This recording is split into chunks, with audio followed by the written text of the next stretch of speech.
아멘. 사탄은 하나님의 일들을, 하나님의 백성들을 가만히 두려고 하지 않습니다. 끊임없이 하나님의 백성들, 하나님의 사랑하는 백성들을 도전하고 비방하고 비웃으며 어떻게든 하나님의 백성들을 넘어뜨려 하나님과 떨어뜨리려고 하는 이 계략과 유혹들이 계속 우리 가운데 도전해 오는 것을 알게 됩니다. 우리가 분명히 우리 삶 가운데 마귀가 우리를 넘어뜨리려고 한다는 것을 알고 있음에도 불구하고 우리가 그것을 잘 인지하지 못할 때가 또한 있다는 것을 알게 됩니다. 하나님의 역사를 이루어 가려고 하는 사람들을 사탄은 갖가지 방법으로 괴롭히고 도전합니다. 그러나 그 도전에 대해서 하나님의 백성들도 그에 대한 응전을 해야 되는 것이죠.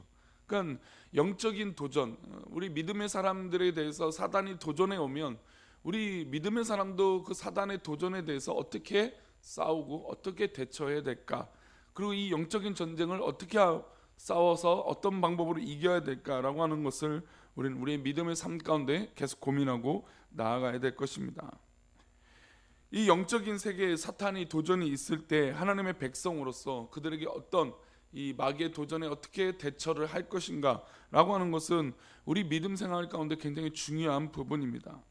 우리 각자의 신앙생활 가운데 또 공동체를 생각해 보아도 사탄의 많은 도전과 거기에 대응하는 우리를 피나는, 우리가 그 사단에 대해서 또 사단이 우리를 넘어뜨리려고 하는 데서 피나는 노력과 또 응전 또 역사, 또 그것이 있었기 때문에 한국교회가 여기까지 왔었던 것이죠. 물론 이 한국교회가 또 전 세계의 교회 역사가 많은 부분에서 지금 혼탁한 영적인 세계 가운데 있지만, 그럼에도 불구하고 그 영적인 이 사단의 유혹 가운데 그래도 잘 대처하고 잘 싸워왔기 때문에 지금의 교회들이 있는 거라고 믿습니다.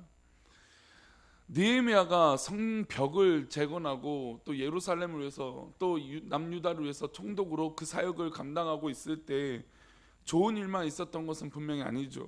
그가 아무리 좋은 의도와 좋은 방법으로 갖고 왔어도 사단은 그 느헤미야와 또 성벽을 재건하는 이스라엘 민족을 가만두지 않습니다.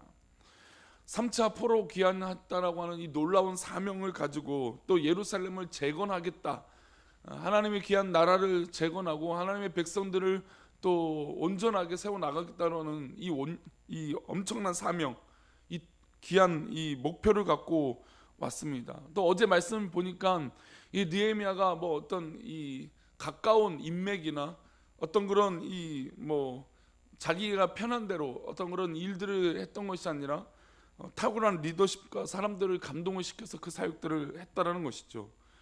백성들의 마음을 사로잡은 어떤 그런 모습들도 있었습니다. 그럼에도 불구하고 사단은 그것을 그렇게 가만두지 않는다는 것이죠. 아무리 탁월하고 아무리 잘되고 아무리 좋은 것이 있을지라도 또 이 사단은 그것을 어떻게든 넘어뜨리려고 유혹하고 또 흔들어 놓는다는 것입니다. 그냥 느헤미야의 그 리더십으로 정말 그냥 성벽이 그렇게 잘 지어지면 좋겠지만 사단이 이렇게 거세게 도전을 합니다. 우리 1절과 2절인데요. 어떻게 도전을 하는지 보겠습니다. 우리 1절과 2절을 보겠습니다. 산발랏이 우리가 성을 건축한다 함을 듣고 크게 분노하여 유다 사람들을 비웃으며 자기 형제들과 사마리아 군대 앞에서 일러 말하되 이 미약한 유다 사람들이 하는 일이 무엇인가? 스스로 견고하게 하려는가? 제사를 드리려는가? 하루의 일을 마치려는가? 불탄 돌을 흙 무더기에서 다시 일으키려는가 하고, 산발랏은 어떻게 보면 좀 그 당시 사마리아를 주름잡던 이 정치인이었습니다. 그래서 2절 보니까 자기 형제들과 사마리아 군대 앞에서 일러 말할 정도로 어떤 그런 정치적인 힘뿐만 아니라 군사력에 대한 힘도 있을 정도의 어떤 위치를 갖고 있던 사람이 바로 산발랏이었습니다. 근데 이 산발랏이 이 성벽을 재건하고 예루살렘을 중건하겠다라고 하는 이 모습을 보고 소식을 듣고 와서 화가 났습니다. 화가 나고 그리고 비웃었습니다. 그러니까 마귀는 우리를 조롱하고 우리를 넘어뜨리는데 여러 가지 방법으로 한다는 것을 보죠.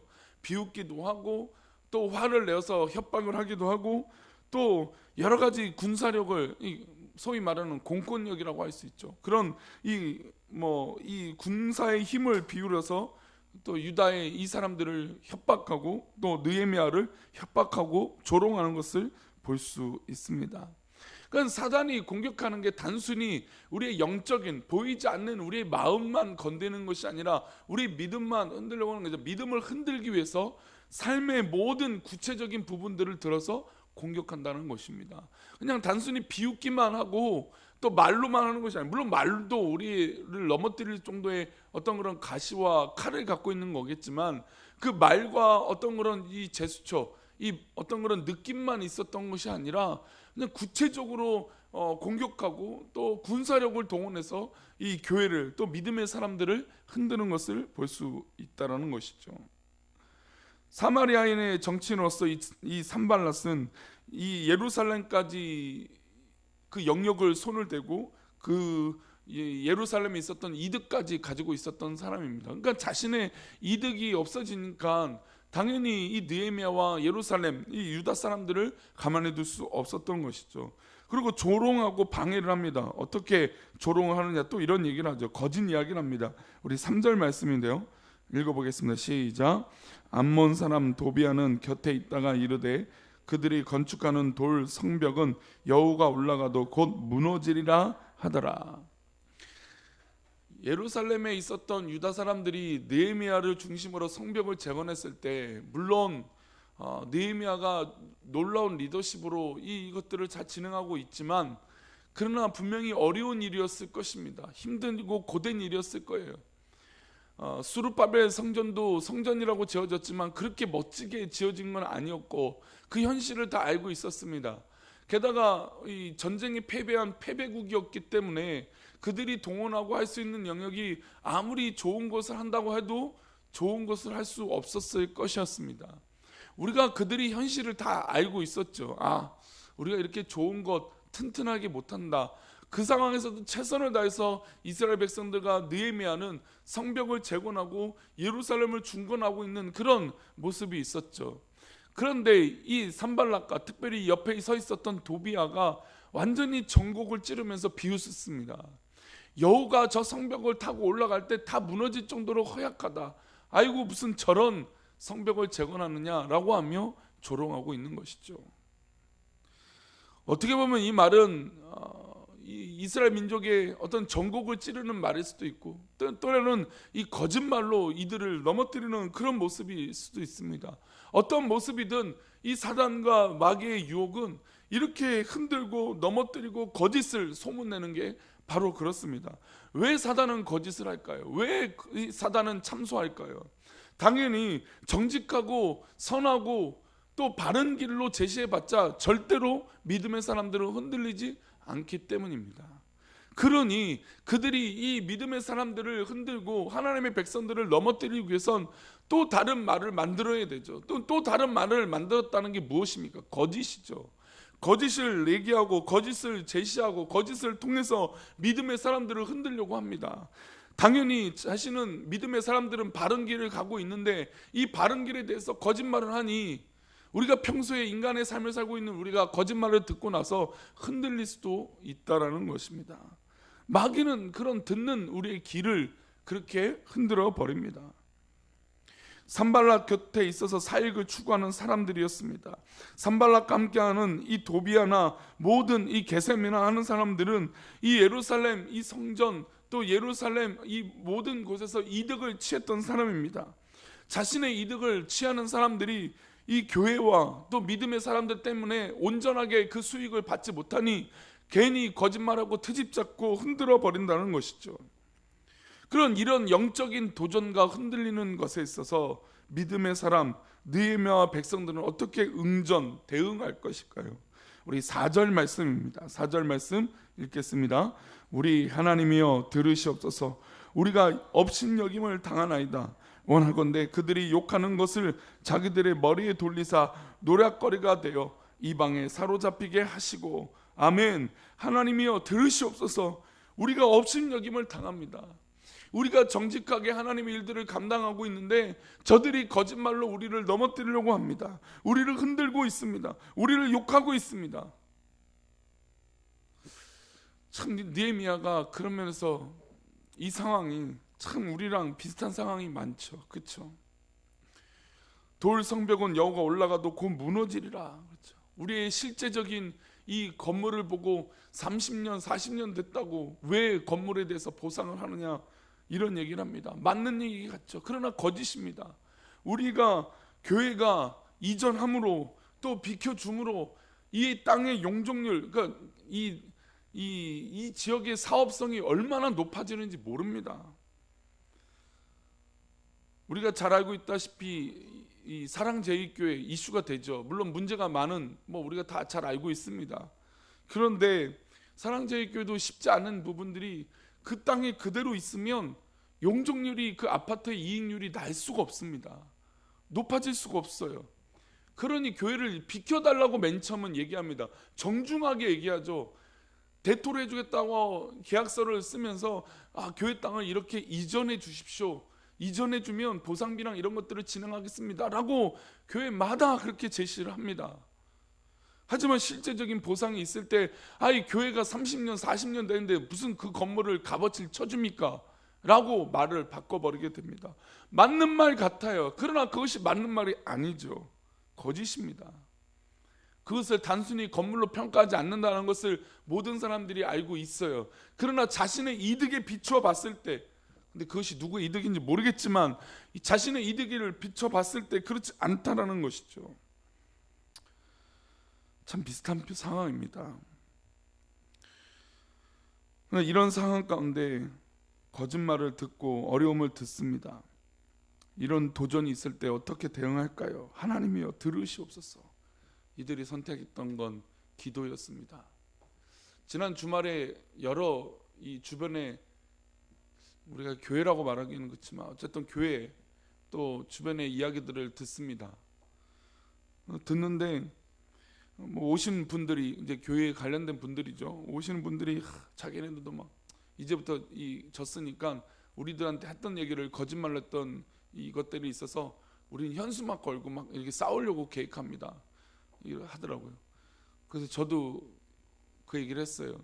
우리도 그렇게 싸우고 막 현수막 걸고, 우리 탑이 높으니까 탑 위에 막 현수막 걸고 막 이렇게 하고 싶다는 생각했지만 결국은 안 했습니다라고 했어요.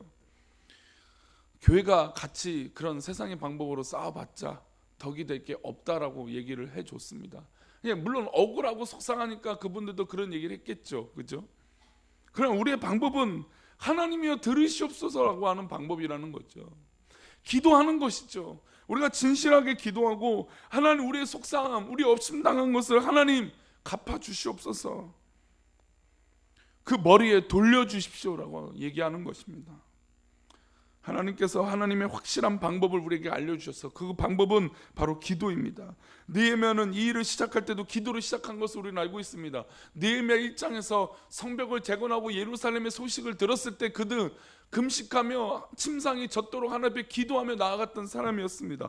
즉 기도로 이 일을 시작했기에 사단의 방해와 그 모든 유혹에서 돌파구는 역시 기도였습니다. 우리는 기도를 시작하고 기도로 과정을 갖고 있는 것이고 기도로 나아가는 것이죠. 예루살렘 성벽을 쌓기 전에는 이런 방해와 공적이 없었잖아요, 그렇죠? 그러나 하나님의 백성들이 이런 노력을 하고 이렇게 믿음으로 살려고 할 때 사단은 또한 역사하는 것이죠. 즉 믿음의 사람은 믿음의 사람으로 살 때, 믿음으로 살려고 할 때 마귀는 더 흔들려고 한다는 것입니다. 아무것도 안 하고 가만히 있으면 사단이 우리를 공격하지 않아요. 그러나 우리가 기도하고 하나님 앞에 매달려 바르게 살면 설수록 마귀는 우리를 더 공격하고 흔들어 놓는다는 것이죠. 즉 믿음의 사람은 당연히 마귀가 우리를 흔드는 것이 당연한 것이에요. 하지만 마귀의 그 모든 노력들은 우리의 인생을 무너뜨리지 못하게 될 줄 믿습니다. 우리의 신앙을 더 이상 무너뜨리지 못하게 될 줄 믿습니다. 우리가 기도하는 그 순간에 이미 우리는 승리하게 된 것인 줄 믿습니다. 사탄의 특징은 하나님이 일하시면 함께 일하고 하나님 백성들이 정신 차리면 그들은 더 정신 차리고 우리를 공격하고 흔들려고 하는 것입니다. 이것이 이상한 게 아니에요. 그래서 믿음의 사람들 가운데 어려운 일이 발생되는 건 물론 하나님의 우리를 인도하시기 위한 훈련도 있겠지만 마귀와 그 더불어 마귀가 그냥 그 일과 더불어서 우리를 힘들고 넘어뜨리려고 한다는 것이죠. 그래서 우리는 오히려 내가 더 은혜 받을 때구나, 내가 하나님 앞에 더 바로 설 때구나, 이 눈물이 오히려 하나님께서 주시는 축복의 기회구나 라고 선포하며 승리하고 나아가는 우리 귀한 성도님 되시기를 축복합니다. 그런데 또한 이렇게 기도한다고 했을 때 마귀가 그 즉시 떠나갈까요? 물론 우리가 선포하며 기도해서 마귀가 떠나가긴 하지만 마귀는 거기서 멈추질 않아요. 그 목적을 이루기 위해서 끝까지 우리를 흔들게 합니다. 우리 7절 8절 보겠습니다. 느헤미야 4장 7절과 8절입니다. 산발락과 도비아와 아라비아 사람들과 암몬 사람들과 아스돗 사람들이 예루살렘 성이 중수되어 그 허물어진 틈이 메꿔져 간다 함을 듣고 심히 분노하여 다 함께 깨하기를 예루살렘으로 가서 치고 그것을 요란하게 하자 하기로. 이 마귀는, 이 흔들려고 하는 이 존재들은 그 허점을 공략하기 위해서 전쟁이라고 하는 단어를 합니다. 그렇죠? 우리가 요즘 전 세계 뉴스, 세계 뉴스를 듣거나 북한과 여러 가지 뉴스를 볼 때 이슈가 되는 건 국가 간의 분쟁입니다. 근데 국가 간의 분쟁은 무엇입니까? 전쟁이라고 얘기를 하죠. 전쟁의 위협, 그 이야기를 듣면 미국 사람들도, 아무리 강대국에 사는 사람들도 사재기를 합니다. 생활 필수품을 구입해라요. 어떻게 될지 모르니까요. 우리를 흔들려고 하는 가장 위협스러운 말은 전쟁이에요. 전쟁. 그 전쟁을 하겠다, 그 사람들을 불러 모은다는 건 소문이 들었겠죠. 소문이 나겠죠. 그리고 다 함께 깹니다. 사단은 연합해요. 깨서 예루살렘을 가서 치고 전쟁한다는 이야기죠. 그것을 요란하게 만들어버리자, 흔들어버리자라고 얘기합니다. 구체적으로 그들은 행동하기로 작정을 합니다. 근데 느헤미야는 사실은 이 공영, 이 전쟁에 대해서 어떻게 할까요?